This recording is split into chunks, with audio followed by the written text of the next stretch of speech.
How do professionals get better at what they do? How do they get great? And there are two views about this. One is the traditional view. That is that you go to school, you study, you practice, you learn, you graduate. And then you go out into the world and you make your way on your own. That's how doctors learn. That's how lawyers do, scientists. Now, the contrasting view comes out of sports. And they say, you are never done. Everybody needs a coach. The greatest in the world needs a coach. So I tried to think about this as a surgeon. Pay someone to come into my operating room, observe me, and critique me. It seems absurd. Expertise means not needing to be coached. So then which view is right? Turns out there are numerous problems in making it on your own. You don't recognize the issues that are standing in your way, or if you do, you don't necessarily know how to fix them.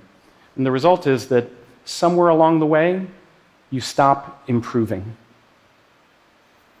And I thought about that, and I realized that was exactly what had happened to me as a surgeon. So I asked a former professor of mine who had retired, his name is Bob Osteen, and he agreed to come to my operating room and observe me. The case, I remember that first case, it went beautifully. I didn't think there would be anything much he'd have to say when we were done. Instead, he had a whole page of dense with notes. Just small things, he said. Did you notice that the light had swung out of the wound during the case? Another thing I noticed, he said, your elbow goes up in the air every once in a while. That means you're not in full control. It was a whole nother level of awareness.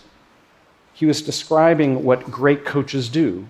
And what they do is they are your external eyes and ears, providing a more accurate picture of your reality. They're recognizing the fundamentals. They're breaking your actions down and then helping you build them back up again. After 2 months of coaching, I felt myself getting better again.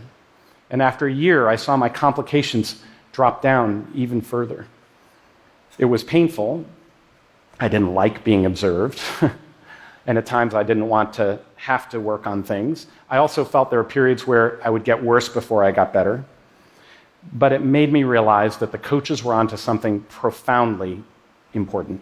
I think it's not just how good you are now, I think it's how good you're gonna be that really matters.